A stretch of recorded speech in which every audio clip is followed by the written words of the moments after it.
Good morning all students.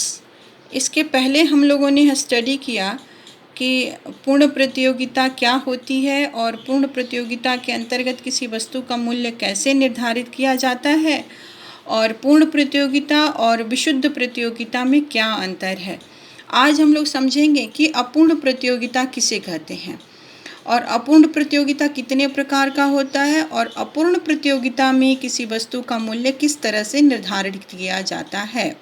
तो first of all हम यह समझ लें कि अपूर्ण प्रतियोगिता कहते किसे हैं। तो अपूर्ण प्रतियोगिता तब होती है जब उसमें पूर्ण प्रतियोगिता की विशेषताओं की कमी हो जाती है। अपूर्ण प्रतियोगिता के अंतर्गत उत्पादित वस्तुओं की लोच पूर्णतः लोचदार नहीं होती है। इस संदर्भ में प्रोफेसर लर्नर ने बहुत अच्छे से परिभाषित किया कि अपूर्ण प्रतियोगिता तब होती है जब विक्रेताओं की वस्तु की मांग वक्र गिरती हुई दशा में होती है। जस्ट दैट इज क्लियर कि अपूर्ण प्रतियोगिता तब होती है जब विक्रेताओं की मांग वक्र गिरती हुई दशा में होती है। ये होता है अपूर्ण प्रतियोगिता। अब अपूर्ण प्रतियोगिता की विशेषताएं हैं। तो सबसे पहली विशेषता इसकी होती है कि क्रेता तथा विक्रेताओं की अज्ञानता।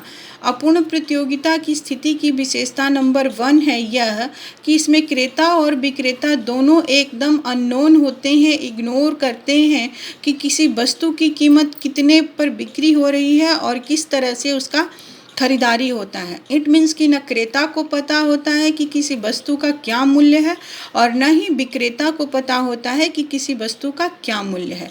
इसकी दूसरी विशेषता होती है वस्तुओं की इकाई में अंतर। Difference in the unity of commodity. दोनों वस्तुओं के इकाई में अंतर होता है, दोनों का रूप रंग गुण ये सब प्रोडक्ट डिफरेंट की स्थिति होती है, वह अपूर्ण प्रतियोगिता की स्थिति को दर्शाता है।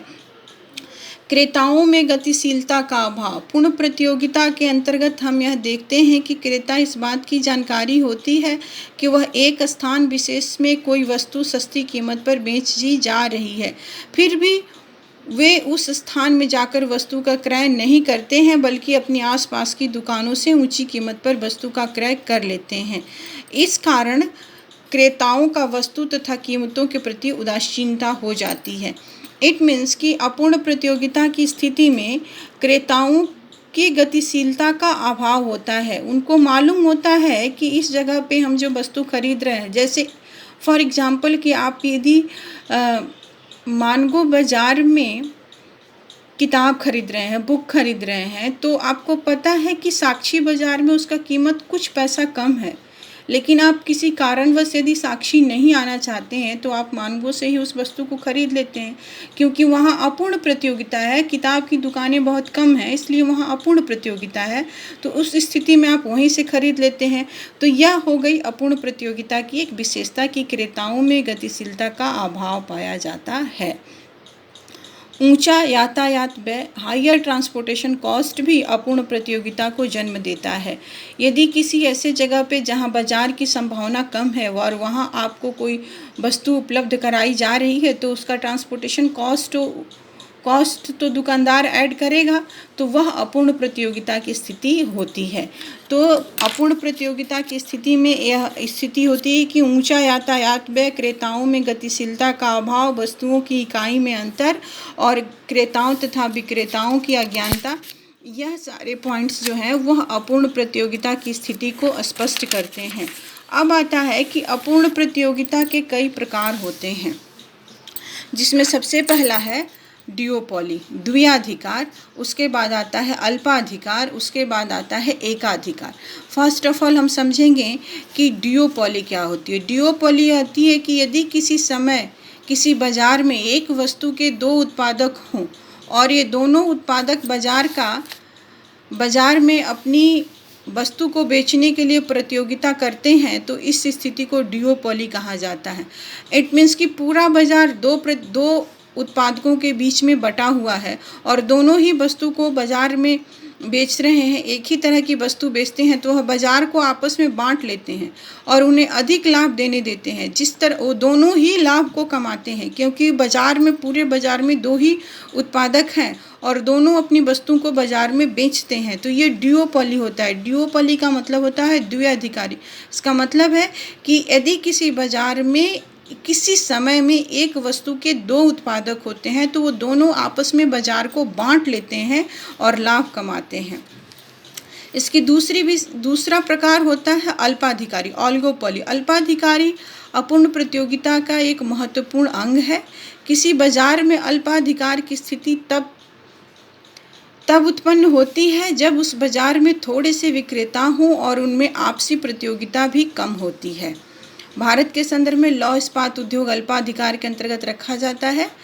इस उद्योग में Tata steel company, Hindustan limited, Mysore limited तथा बोकारो स्टील कंपनी आदि शामिल है। अल्पाधिकार की मुख्य विशेषता होती है कि वह विशुद्ध अल्पाधिकारी होता है, विभेद अल्पाधिकारी होता है, सामूहिक अल्पाधिकारी होता है, आंशिक अल्पाधिकारी होता है, पूर्ण अल्पाधिकारी होता है। इसके अल्पाधिकार के निम्नलिखित रूप होते हैं और इसकी विशेषता होती है कि कुछ विक्रेता होते हैं, अल्पाधिकार में कुछ ही विक्रेता होते हैं जो अपने वस्तुओं की बिक्री करते हैं। इस स्थिति में वस्तु की पूर्ति पर पूरा नियंत्रण उनका होता है और वे वस्तु की कीमत को भी प्रभावित करते हैं। अल्पाधिकारी की दूसरी विशेषता होती है पारस्परिक निर्भरता। अल्पाधिकार में ड्यूओपॉली की अपेक्षा विक्रेताओं के बीच पारस्परिक निर्भरता भले ही कम होती है, परंतु पूर्ण प्रतियोगिता तथा एकाधिकारी प्रतियोगिता की अपेक्षा यह निर्भरता अधिक होती है। इसकी तीसरी विशेषता होती है लगभग प्रमापित अथवा विभेदित वस्तुएं। ऑलिगोपॉली में जो है वो प्रोडक्ट डिफरेंट ही उत्पादन किया जाता है, जो होमोजीनियस तो होता है परंतु प्रोडक्ट डिफरेंट का भी काम करता है। मतलब एक दूसरे के अनुरूप होने के बाद उसकी स्थिति अलग अलग होती है। जैसे कि आप देख लीजिए कि साबुन, फॉर एग्जाम्पल साबुन आप देखते हैं विभिन्न कंपनियों का होता है, लाइफबॉय अलग, डब अलग, लक्स अलग, वो होमोजीनियस है पर प्रोडक्ट डिफरेंट अलग अलग है। ये स्थिति आपके अल्पाधिकार की होती है। उसके बाद आता है कि कीमत नियंत्रण। फॉर्म की पारस्परिक निर्भरता के कारण वस्तुओं की कीमत स्वतः नियंत्रित हो जाती है और वस्तु का जो प्राइस कंट्रोल वो फॉर्म अपनी अनुसार घटा बढ़ा सकता है। फॉर्म के प्रवेश और बहिर्गमन में कठिनाई। अल्पाधिकार में, ऑलिगोपॉली मार्केट में कोई भी फॉर्म आसानी से न तो आ सकता है और न इससे बाहर जा सकता है। मतलब ये जो कार्टेल बनाया हुआ है, जो संगठन बनाया हुआ है ऑलिगोपॉली मार्केट, उसमें कोई आसानी से एंट्री नहीं कर सकता है और ना ही उससे बाहर जा सकता है। इसकी छठवीं विशेषता होती है कि विज्ञापन एवं बिक्री को प्रोत्साहन। ऑलिगोपॉली मार्केट में विज्ञापन और प्रचार पर अधिक जोर दिया जाता है और बिक्री को प्रोत्साहित किया जाता है। जितना बेहतरीन वो अपने प्रोडक्ट का विज्ञापन करता है उतनी ही अच्छे से उसकी प्रोडक्ट की बिक्री होती है। तो ऑलिगोपॉली मार्केट में लाभ कमाना मुख्य उद्देश्य होता है और जो उत्पादन करता है वह अपने लाभ को ध्यान में रखते हुए वस्तु का विज्ञापन इतने अच्छे ढंग से करता है कि उसकी बिक्री बढ़ जाती है। तो अपूर्ण प्रतियोगिता के अंतर्गत बाजार 3 क्षेत्रों में विभाजित हो जाता है। एक तो ड्यूओपॉली, जिसको आपने समझा, जिसमें 2 ही उत्पादन करता होता है, और एक ऑलिगोपॉली, अल्पाधिकारी, जिसमें सीमित उत्पादन करता होते हैं, और तीसरा आता है एकाधिकारी, मोनोपोलिस्टिक। एकाधिकारी प्रतियोगिता एक प्रकार की अपूर्ण प्रतियोगिता होती है, जिसमें एकाधिकारी प्रतियोगिता में बाजार का वह रूप होता है जिसमें बहुत सी फर्में कार्य करती हैं और प्रत्येक फर्म मिलजुल के वस्तुएं बेचती हैं, और परंतु उनके द्वारा बेची जाने वाली वस्तुएं समरूप नहीं होती हैं, उसमें थोड़ा बहुत अंतर जरूर पाया जाता है। यह अल्पाधिकारी का डायग्राम है जो आप देख रहे हैं कि OX मात्रा पे वस्तु की मात्रा और OI पर कीमत दिखाया गया है, और इसमें MR और AR नीचे की तरफ ढलान ऋणात्मक स्थिति में होता है। और इसकी विशेषता यह होती है कि फॉर्म का विभेदीकरण होता है। इसमें बहुत सारी फॉर्में होती हैं जो वस्तुओं का उत्पादन और बिक्री करती हैं एकाधिकारी में। और दूसरी विशेषता होती है कि विक्रेताओं की संख्या अधिक होती है इसमें, विक्रेताओं की संख्या अधिक होती है। दूसरी विशेषता है विक्रेताओं की संख्या अधिक होती है।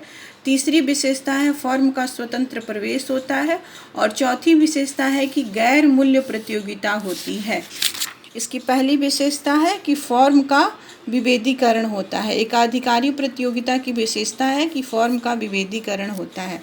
अब एकाधिकारी प्रतियोगिता जो है इसमें वस्तुओं के समरूप नहीं होते हैं, अलग अलग होते हैं, और जो दाम एक उत्पादनकर्ता निर्धारित कर देता है उसी के आधार पर वस्तुएं मिली जुली होती हैं और उसकी बिक्री होती है।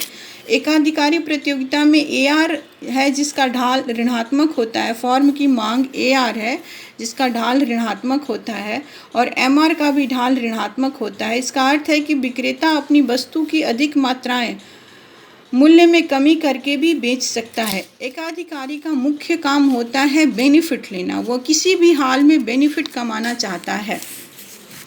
तो इस तरह एकाधिकारी प्रतियोगिता में केवल बेनिफिट कमाने के उद्देश्य से ही काम किया जाता है। एकाधिकारी प्रतियोगिता का एक अच्छा एग्जाम्पल हम आप लोगों को साक्षी बाजार बता सकते हैं। साक्षी बाजार में जैसे ही आप प्रवेश करते हैं आप देखते हैं कि वहाँ एकाधिकारी प्रतियोगिता की स्थिति पाई जाती है। मतलब कि फर्म मिली जुली वस्तुएं बेचता है, वो आपको दिखाई देगा, परंतु उनके द्वारा बेची जाने वाली वस्तुएं समरूप नहीं होती हैं, सब में कुछ कुछ अंतर होता है और उसमें थोड़ा भेद अवश्य पाया जाता है, और वो अपने लाभ को मैक्सिमम करके ही अपनी वस्तु को बेचते हैं। इस प्रकार हम लोगों ने समझा कि परफेक्ट कंपटीशन क्या होता है, इम्परफेक्ट कंपटीशन क्या होता है और इसकी क्या भेद और क्या विशेषताएं होती हैं।